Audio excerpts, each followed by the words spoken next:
Liberté TV, la référence. Bonjour, je m'appelle Jean-François Kodjo, un des enfants d'Agbeome Kodjo. Je voudrais d'abord vous remercier, vous qui nous portez dans vos prières et dans vos pensées en ces moments extrêmement difficiles pour notre famille. Je me sens le devoir d'expliquer ce qui s'est passé en cette journée du 21 avril 2020, date de la 3e convocation de Agbeome Kodjo au service des renseignements de la gendarmerie. Notons que la veille à 20 h déjà, le domicile avait été encerclé par les forces de l'ordre. À 4 h du matin, un char d'assaut venu avec des renforts s'est positionné en face du portail. À 9 h, le char défonce le portail. Les forces de l'ordre rentrent dans la maison. Le personnel de maison, des sympathisants, mais également des visiteurs venus la veille et qui n'ont pas pu rentrer à cause du couvre-feu. Ces personnes ont été passées à tabac. Toutes les portes de la maison ont été défoncées, y compris certaines qui n'étaient même pas fermées. Nous étions, nous, la famille, au salon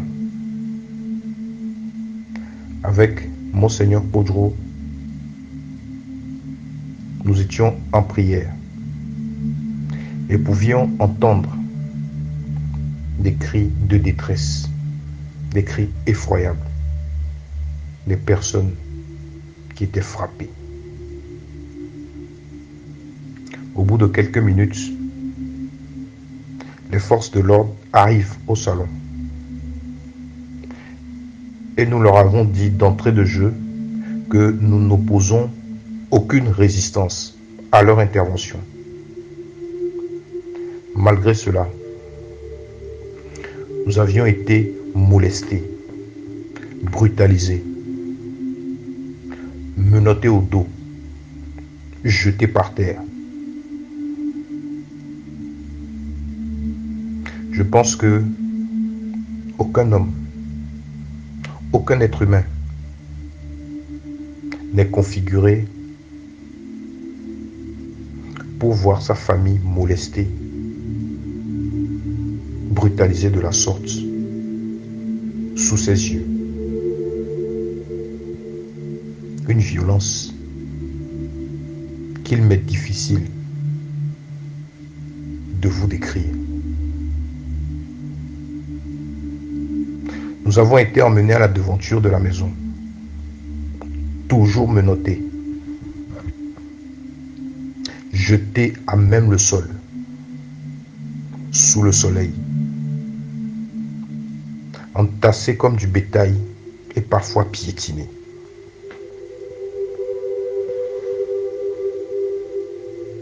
Nous avons par la suite été conduits dans des camions de gendarmerie, dans les locaux des services de renseignement. Nous avions passé la journée assis à même le sol.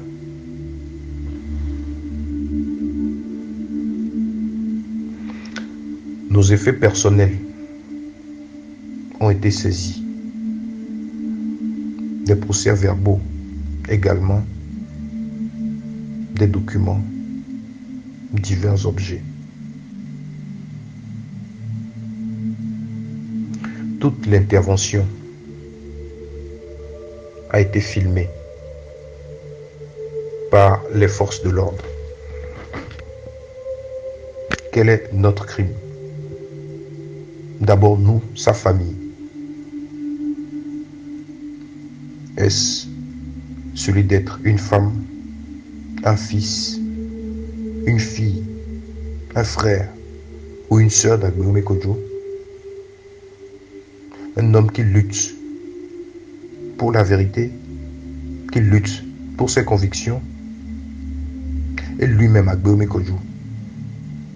Quel est son crime au final? Celui d'avoir participé à une élection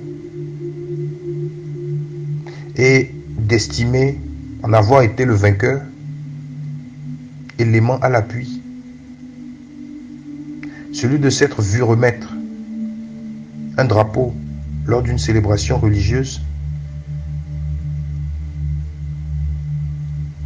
Je pense que lorsque deux boxeurs se battent, à l'issue du combat, celui qui estime avoir gagné lève les poings,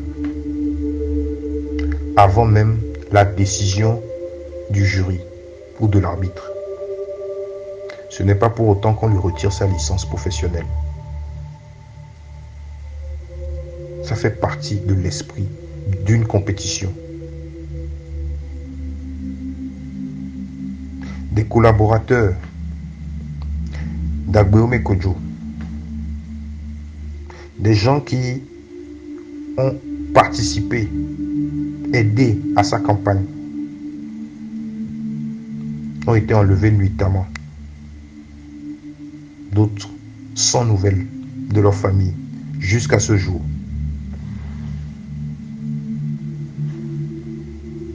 Dois-je rappeler que Agbeome Kodjo a déjà effectué 60 jours au Kalanja de Kara dans une affaire de détournement de fonds où au final les banques mises en cause ont déclaré n'avoir perdu aucun centime. Dois-je rappeler également que le même Agbeome Kodjo a passé 40 jours gratuitement dans les locaux de la gendarmerie dans l'affaire des incendies des marchés de Lomé et de Kara. La suite, nous la connaissons tous. Mais c'est un sentiment d'injustice. Un sentiment que cela devient une habitude. Je pleure. Je pleure et j'ai mal pour ce qui se passe au Togo, où l'intérêt personnel est devenu la clé de voûte des comportements et des attitudes, des actions. Je prie et je garde espoir que le Togo se relèvera un jour, où le bien de tous, l'amour, l'intérêt de tous seront les considérations désormais essentielles pour chacun d'entre nous. L'état de santé de notre père s'est dégradé, principalement durant la période de campagne et après les élections, aussi dû au harcèlement à répétition, aux persécutions dont il est l'objet. S'il advenait qu'il lui arrive quelque chose aujourd'hui ou après sa libération, nous savons tous qui seront les coupables. Je vous demande très humblement de prier pour Monseigneur Poudrou, un homme qui, à cet âge, rassemble les dernières forces de toute une vie pour lutter pour le bien de tous. Je vous demande également de porter notre Père, Agbeome Kodjo, dans vos prières, à l'instar des hommes qui ont souffert dans ce monde. Au nom de la vérité, au nom de leurs convictions, je vous demande de prier avec nous pour qu'il reste debout et qu'il ait la force de continuer de se battre pour ce en quoi il croit et de garder la tête haute, même dans l'adversité. Merci infiniment. Que Dieu bénisse chacun d'entre nous. Et prions fermement pour que le plan divin de Dieu puisse se manifester dans notre pays. Je vous remercie. Liberté TV, la référence.